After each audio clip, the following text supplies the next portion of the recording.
Assalamualaikum warahmatullahi wabarakatuh. Pemirsa Gapai Kemuliaan Ramadan yang dirahmati Allah. Apa kabar Anda hari ini? Semoga di bulan suci Ramadan ini kita semua senantiasa diberi kesehatan, keberkahan, dan selalu berada dalam naungan rahmat Allah Subhanahu wa taala. Amin ya robbal alamin.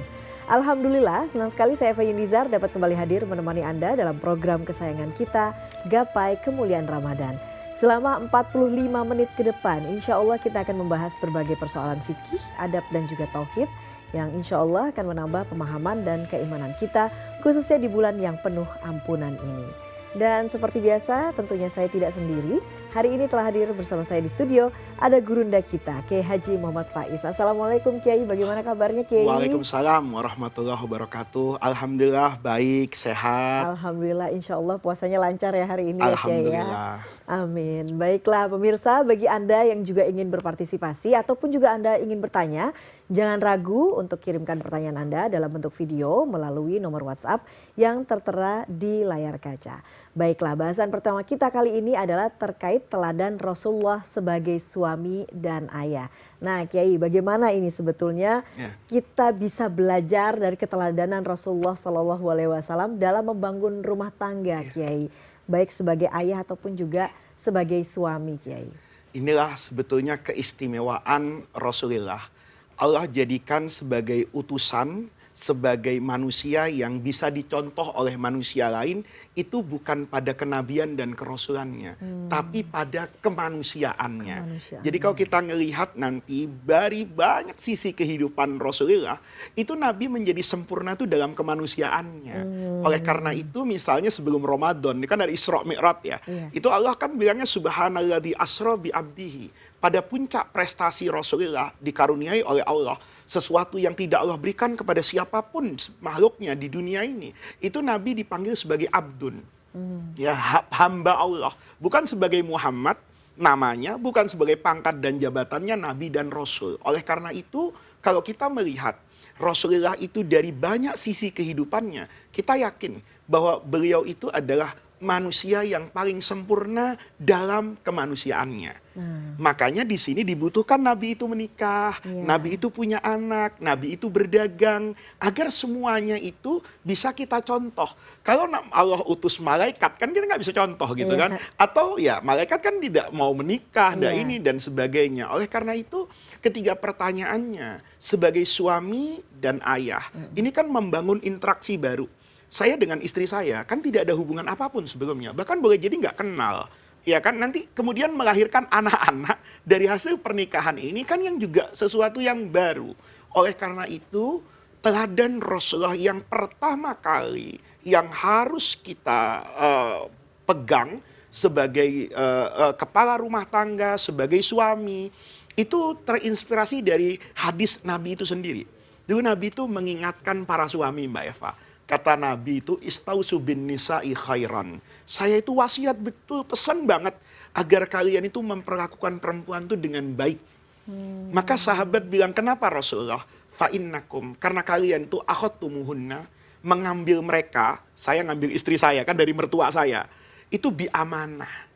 Nah ini penting banget nih, bahwa istri itu amanah di tangan suami dan suami itu amanah di tangan istri. Ini kan penyebutan salah satu pihak dalam agama itu mencakup lawannya.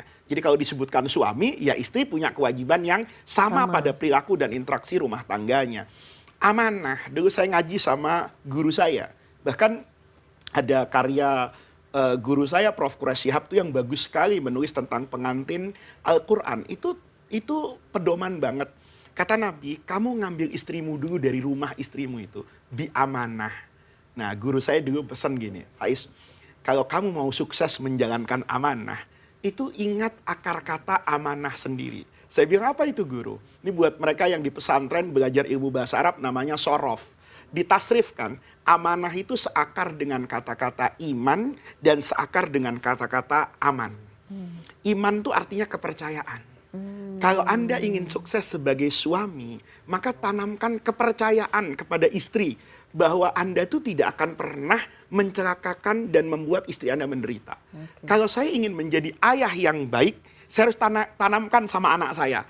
Nah, kalau anak saya ini perempuan atau anak saya laki sama saja. Nah, di dunia ini ada laki-laki yang tidak boleh kamu tidak percaya kepadanya.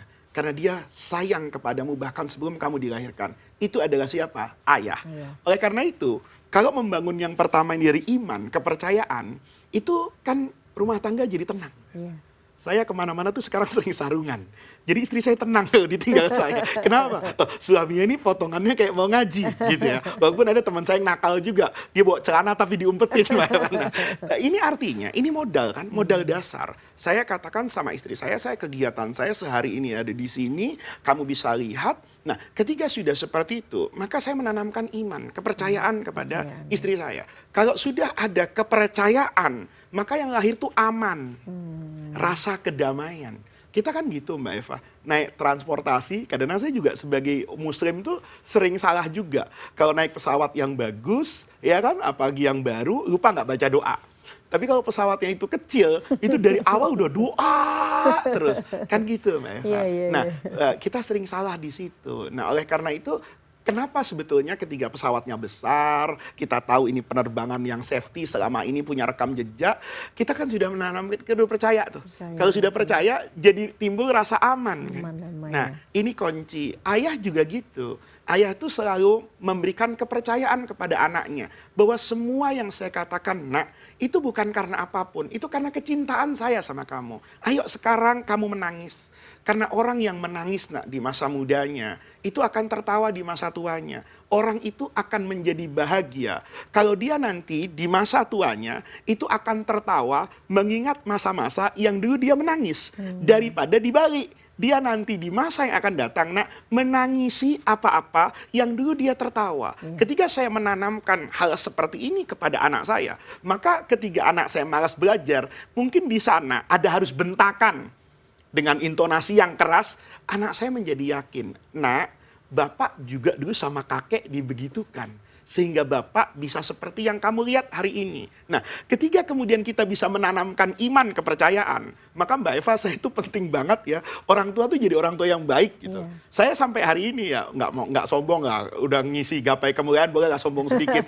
Nilai saya dulu tuh dari SD bagus Mbak Eva, gitu loh. Jadi sekarang, saya itu ketika nyuruh anak saya, itu sering nunjukkan rapot saya, prestasi saya. Nak, ini loh bapak, nilainya tuh nggak ada yang nilai pas-pasan, nilainya bagus-bagus. Nah, anak ketika ngelihat kayak gitu, saya marahin dia untuk belajar, percaya kan? Iya. Tapi kalau yang bencana musibah besar itu kalau dia nemu rapot saya, nilainya tahu-tahu 4, 3 gitu. Begitu saya, nak belajar, kata anaknya, sudahlah Pak, ya, saya ini kan mata uang yang sama dengan Bapak, kita ini sudah bodoh turunan, kan gitu Mbak Eva. Itu sebetulnya yang ditanamkan oleh Rasulullah. Kepercayaan Nabi Muhammad tuh selalu menyampaikan apa adanya yang memang seharusnya dilakukan oleh anaknya dan oleh istrinya. Nah Kiai, tapi sebetulnya dalam rumah tangga Rasulullah itu apakah sempat ada konflik Kiai? Misalkan ada kecemburuan antara istrinya, nah itu bagaimana untuk menanganinya Rasulullah? Ada kecemburuan, ada persoalan harta, nafkah, itu ada semua Mbak Eva. Jadi yang pertama nih, ini Mbak Eva langsung tanya cemburu ini. Ini yang pokok di rumah nih. Cemburu itu ada. Misalnya Ummul Mukminin Aisyah itu agak jengah ya. Kalau suaminya itu apa-apa ingat sama Sayyidah Khadijah. Itu dalam hadis loh. Nabi itu kalau sudah teringat dengan Khadijah atau ada momentum tertentu yang mengingatkan kepada istri beliau yang pertama ini, lam yakat yas'am dalam hadis itu. Nabi itu nggak pernah bosan. Minat sana'i alaiha, dipuji-puji. Jadi kalau ada masakan baunya kayak gini, Nabi ngomong, ini kalau Khadijah dulu yang masak, wah baunya gini. Aisyah ini kok, maaf ya, memang bahasanya vulgar. Kata Aisyah, ngapain sih istri yang sudah nggak ada, mana waktu dinikah juga sudah janda, tua, apa kurangnya saya? Ayah saya juga Abu Bakar As-Siddiq, teman setia Rasulullah. Saya dinikahi masih gadis, muda lagi, kurang apa? Tapi Nabi kan ngasih pelajaran kepada Aisyah. Hidup itu bukan itu Aisyah. Hidup itu kenapa saya harus mengingat Khadijah. Dia percaya kepada saya ketika semua orang tidak percaya kepada saya. Dia membuka hatinya untuk saya. Ketika semua orang menutup pintu rumahnya untuk saya. Nah, itu kan namanya Nabi ketika mendidik istrinya itu proporsional. Ya, Tapi ini memang hanya untuk orang yang istrinya banyak. Karena tanyanya soal cemburu. Cemburu itu kan ya ada kaitan dengan persaingan. Betul. Ya. Nah, tapi itulah kalau bertanya cemburu, cemburu. Iya. Tapi Nabi kemudian tidak memarahi Aisyah karena kecemburuan. Kamu gak usah cemburu sama saya. Masa gak percaya saya jadi Nabi? Enggak. Nabi mengajarkan itu dengan kemanusiaan. Saya kenapa sih nyebut Khadijah yang sudah tidak ada? Saya mengingat kebaikannya. Loh, kamu juga saya sebut Aisyah. Tentu nanti pada porsinya. Nah, ini perasaan diayomi semuanya itu terjadi pada diri Rasulullah sebagai seorang apa ini? Suami. Dan Nafkah. Turunnya surah Al-Ahzab. Itu kan ada istri Nabi yang kemudian bercerita kepada ayahnya, mertua Rasulullah. Iya. Saya kadang-kadang nggak dikasih uang nih. Itu terjadi pada Ummul Mukminin Aisyah. Ada terjadi pada Ummul Mukminin Hafsah, anaknya Sayyidina Umar. Hanya saja, ini makanya Mbak Eva ya, cari pasangan tuh yang harus satu circle. Kata orang sekarang nih ya. Ini begitu ngadu, marah Umar sama anaknya, bukan belain anaknya. Kata dia, karena Umar tahu, hidup Rasulullah itu untuk siapa? Tidak dimonopoli untuk kamu aja sebagai istri. Maka dimarahin. Nanti turun ayat Quran yang mengingatkan istri Nabi. Istri Nabi itu berbeda dengan istri-istri orang lain terkait dengan nafkahnya Mbak Eva. Istri saya itu boleh nuntut nafkah. Tidak sesuai dengan kewajarannya. Bahkan dia bisa menuntut perceraian dari saya ke pengadilan atas dasar nafkah. Istri Nabi itu enggak boleh minta nafkah. Dikasih terima, minta haram. Kenapa? Kata Allah, istri Nabi itu harus berbeda dengan istri orang lain. Visi dan misinya itu adalah jauh ke depan, akhirat. Makanya kata Allah sama Nabi, itu turun surah Ahzab itu, saya tidak bacakan ayatnya panjang, surah turun Ahzab, Nabi itu bilang gini, wahai istri-istriku, in kuntunna turidnal hayatad dunya. Kalau dunia yang kamu cari, umat tiukunna. Saya doa sama Allah, wah langsung jadi orang kaya mendadak ini, istri Nabi. Ya. Tapi saya nggak bisa hidup dengan Anda. Karena dunia begitu kuat dalam pikiran Anda. Tapi Anda akan saya ceraikan dengan perceraian yang bermartabat. Saya ceraikan, saya jadikan orang kaya, senang-senang lah di sana. Tapi, in kuntunna turidnallaha wa rasulahu. Milih hidup dengan saya. Yang saya ini punya kewajiban kepada umat. Maka saya nggak bisa janjikan apa-apa kepada kamu. Tapi fa'innallaha, Allah a'adda lil muhsinati minkunna. Allah janji siapa yang berbuat baik di antara kalian itu di sana ada kenikmatan luar biasa. Apa nikmatnya? Surganya sama Nabi. Gitu loh. Saya nih Mbak Eva, surganya nggak bisa sama Nabi karena saya nggak ada kaitan dengan Rasulullah. Tapi istri-istri Nabi di dunia itu akan menjadi istri-istri Nabi di akhirat. Ketika pangkat Rasulullah paling tinggi dalam surga, ya istri Nabi juga paling tinggi. Nah, di sini karena mau ketinggian di akhirat, dunia tantangannya berat gitu.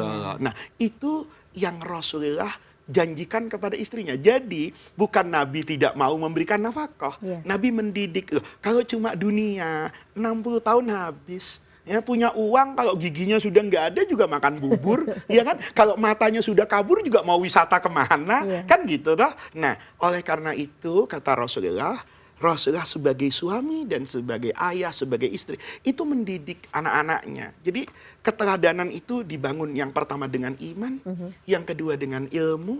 Ilmu dan iman itu disampaikan dengan logika kemanusiaan yang sederhana, penuh kelembutan dan kebijaksanaan.